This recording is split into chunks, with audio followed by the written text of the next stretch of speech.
Well, we're back for another session of talking mental health strategies and having a yarn up with a couple more of our SIMNI members. And this session, I'd like to introduce you to Marney Perna, who is our natural therapist, kinesiologist, Angel Heart radio announcer, and very much the nurturer and carer within our club. So Marnie's going to share a little bit about some of the strategies she uses to cope with mental health herself, and also how she extends that to some of her clients. So Marnie, thank you for being part of our Mental Health Week, talking it up and having a yarn and sharing some of those tips and techniques. Thanks, Chris. So, so my name, as Chris said, I'm Marney Perna. I'm a mum, a carer for my elderly dad, and also a grandma and a therapist. So I've got many hats that I wear, and you have to be very careful about the hats you're wearing and the amount of giving that you're giving through those hats as well. So you've got to learn to, you have to be very aware of your mental health, and you can give too much sometimes. So you have to be aware of what methods and techniques you can use to keep yourself balanced and in harmony, because it can creep up on you. And everybody has those years that are pivotal in their life journey. And for our family especially, it was back in 2008, where a number of catastrophic medical things happened, as well as a calamitous financial disaster happened. And it was back in that time where I had to walk my talk, and as much as I would tell my clients to pick themselves up and, you know, cope and do all these other things, I found myself having to do the same thing. So we had that year where we lost a lot of money on the financial catastrophe at the time with Storm Financial, but at the same time our eldest son had a serious car accident and looked like he might have lost his arm, and our daughter Catherine, who's being interviewed a little bit later, snapped her anterior cruciate ligament in her knee playing school soccer. So she was facing high school formals and end of year exams at the same time as Daniel had his accident. So our family, our buckets were very full, and I share with my clients that you have a stress bucket. When your stress bucket fills up too much, you lose your potential and your capacity to cope. So what you have to do is learn techniques and tools and methods that help keep some of the stress out of Henry, which is my stress bucket. So you have some tips that you like to share with your clients, Marnie, on how they can monitor their stress bucket levels, and also some really simple techniques around looking after themselves. Would you like to share a few of those? What I find as a clinician is when people come to see me, they're highly stressed. They don't have a lot of life energy, and by that I mean they don't have the enthusiasm or the immune system to cope well with stuff that's going on in their lives. So what I get them to do is, if you're highly stressed like that, you can't think as clearly. So you've got a section on the front of your brain here called the prefrontal cortex, and that's where your creative flow comes from. It's and when you're in a lot of stress, you're in what's called adrenal alert, and you go into that flight fight, which most people have heard of. And it just means that you're either running to hide or you're fighting someone to eat them. It comes from an old primitive reflex where you were either the eater or the eaten. And it depended on which role you were playing at the time was how much energy you needed to get away and hide or to fight. So when you're in that process, you can't think as clearly, you can't be as creative, and you certainly can't come up with good solutions and options. So what I find is, if people try to get too complicated when there's a client or a customer or patient in that state, they can't understand what you're trying to tell them, because there's so much going on up here that they can't think clearly, they can't understand what you're saying. So you need to be able to step back. I teach them how to step back out of the stress circle so that they can look forward and see, come up with some solutions, because quite often they know them, they just can't think of them at the time. It's that old scenario where you're being confronted by something and you can't think of anything to say, and then you walk away and you can think of 5 million things that you could have responded to. It's that whole being in the centre of the stress. So I know I certainly have accessed your services, Marnie, to cope with my own personal health and wellness.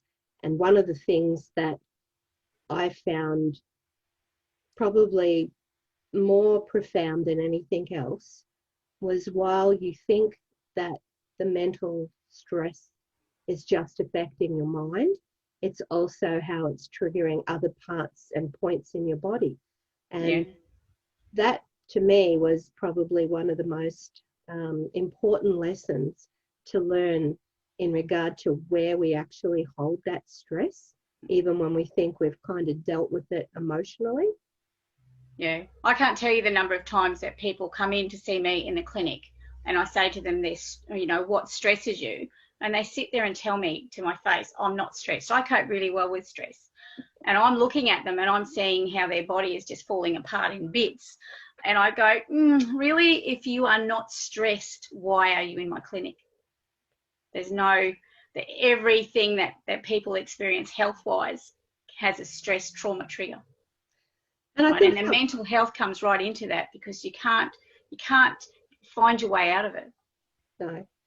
And I think the other thing that you do too is you use some other modalities as well, you know, like ear candling and toxic detox foot spas and other things in regard to stress release. And you also work a lot with different essences, and you're very famous for creating individual mists for people, both in business and personally. Do you want to share a little bit about those? Yeah, so we vibrate, we match a vibration of how we're feeling. So if we've got really low energy and high stress levels, we have a low vibrational energy. So sometimes what needs to happen is we have to have a product or something, whether it's a memory trigger, that fills the void that's causing that that lack that we're feeling. And those, I use natural therapies because I'm a natural therapist, so I'll use shell essences or bushflower remedies. Most people know Rescue Remedy. Rescue Remedy is a combination essence that was found to help certain maladies and conditions. It just made people feel better. And that's the kind of thing I create for people. So where is their lack? Where are they holding it? What story of a product helps them to cope better or to feel better? And as I said before, it has to be simple. If it's too overwhelming, they won't do it.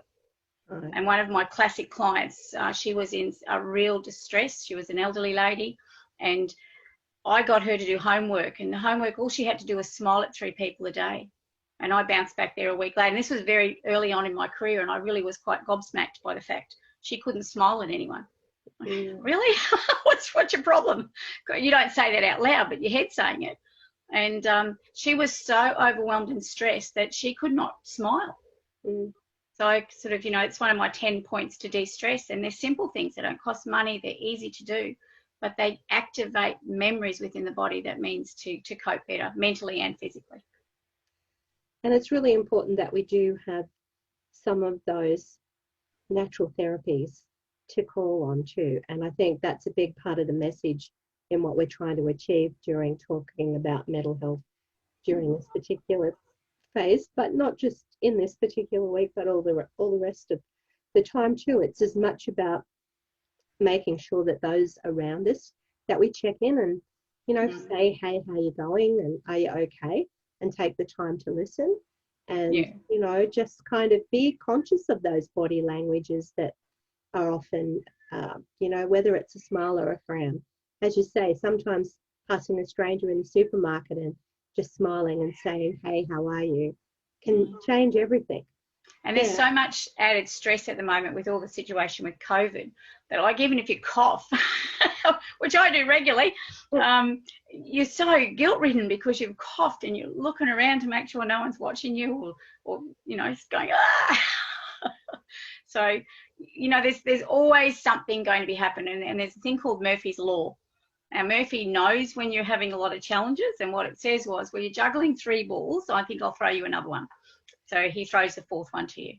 And unless your stress bucket or your capacity to cope, both mentally and physically, is at a better level, it's just going to overflow and overwhelm you. Yes. The cat's just come in. Yeah, so I can hear him. He's stressed as well. Stressed. So he needs a visit he likes Auntie Marnie. He needs a visit from Auntie Marnie. All right, Marnie, and you also work with pets as well as people in looking at some of their stress levels too. And I know mine have benefited from the calming hands of Marnie as much as I have too. So, I mean, Kat might answer that one too, but owners will often mirror, or the animals will often mirror what an owner is going through. So you will often find a highly stressed owner has a highly stressed animal. I just have two grumpy old men, I think, that are fading into menopause. Neelix is 10 tomorrow. Yeah. Oh, there you go. Yeah. So, yeah. Happy birthday. All right. Well, thank you, Marnie, for that. That's and right. one of the things that we'll incorporate is also contact details of where people can, get in touch with you if they're interested in looking at reducing their stress bucket and finding out a little bit more about natural therapies. So thank you so much. There's a lot on my website. So. Awesome. All right. Thank you so much for that.